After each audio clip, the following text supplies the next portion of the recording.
Hello everybody and welcome to something a little bit different in Microsoft Flight Simulator 2024. We're diving into the PC-24 in medium cargo missions. And the reason I wanted to do this finally is because if you've done these missions, you already know why we're here. It's because the sim loves to randomly give out airports that are too short for this aircraft.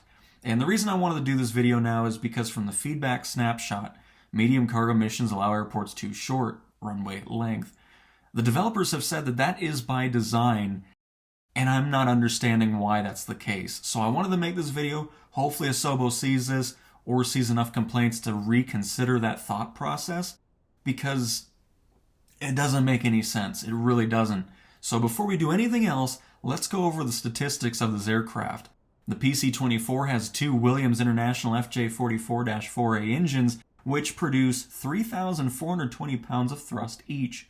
A minimum takeoff requirement for runway length is 3,090 feet, and the minimum required runway length for landing is 2,410 feet. Those are the minimum stats for takeoff and landings for a PC-24. So now that we know that, let's go through a couple of examples. So to start off, we just have a random Hawaii flight from the Big Island to Kauai. So sometimes you get airports where, you don't have to worry about anything regarding runway length. Like this one here specifically is 3,689 feet. Obviously the minimum takeoff is 3,090. So we have 600 feet extra. If we checked our destination airport, that's where things become an issue. It's 1,918 feet long, and our minimum requirement is 2,400 feet. So right off the bat, it didn't take me long. This was the first mission I picked. The next mission we show also was the one right after. So it's not something that happens rarely. It's a very common issue.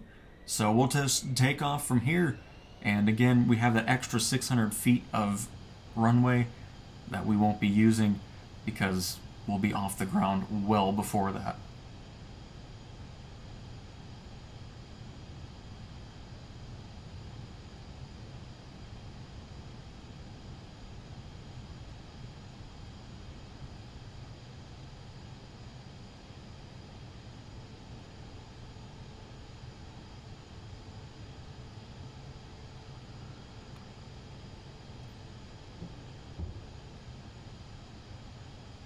So fast forwarding to our destination airport of the runway that is far too small for the aircraft.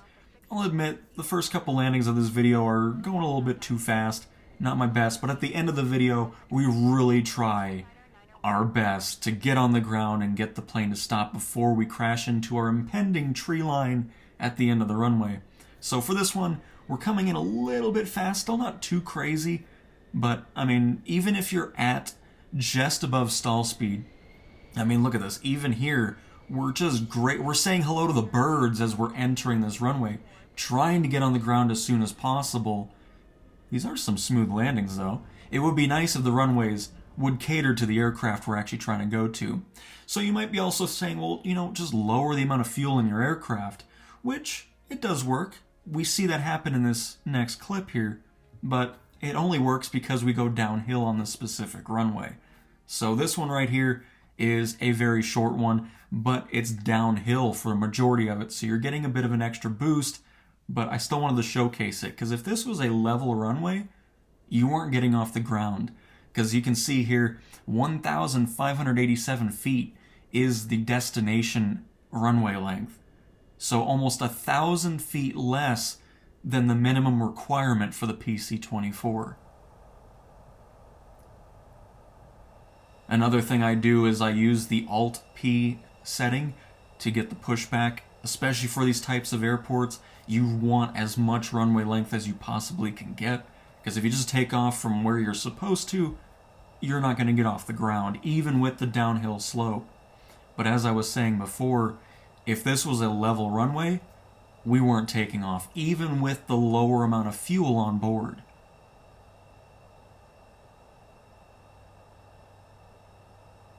And since this is a short takeoff, we'll be adding 2 notches of flaps. You don't want to go too full, because then it's not going to really help you out too much. So 2 notches of flaps is kind of where you want to be for a short runway takeoff for the PC-24. And if the runway is long enough, which this one just so happens to be just a bit, you'll notice how close we are to the tree line, similar to our landing that we just had.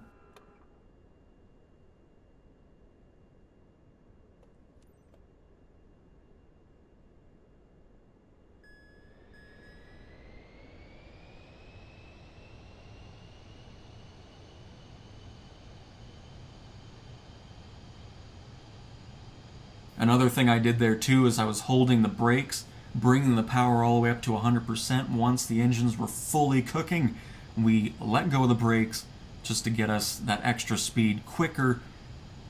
And as I was saying, it goes a bit downhill, so the speed goes up, and you can see we're trying to climb, get those gears up, avoid the birds. It's like, yeah, great, we took off, but we shouldn't have these types of situations where we're barely clearing the tree line. And now we're at our destination with the airport that is 1,000 feet less than what the minimum requirement is for this aircraft. Again, not my better landing. We were going a lot slower here.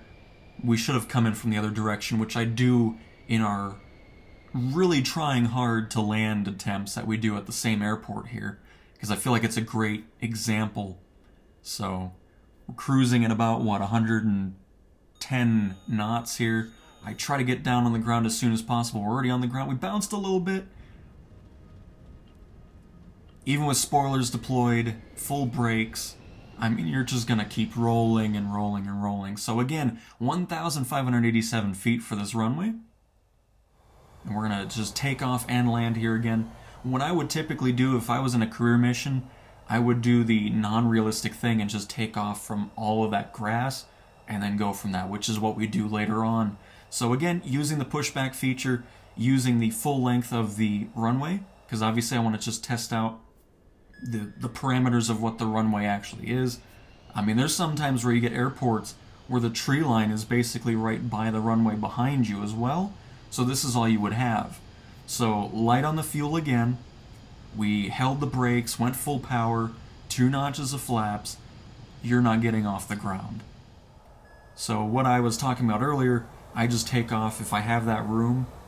I do these weird weird takeoffs just to get up off the ground if I was legitimately trying to do these missions here. But that's the thing, it's just, there's no reason for you to have to do this type of stuff because, again, this plane shouldn't be getting missions at these types of airports. It just doesn't make any sense. So here we are for our first official, really trying hard to land here. We're already slowed down a lot, got our flaps engaged, ready to deploy our spoilers once we hit the ground.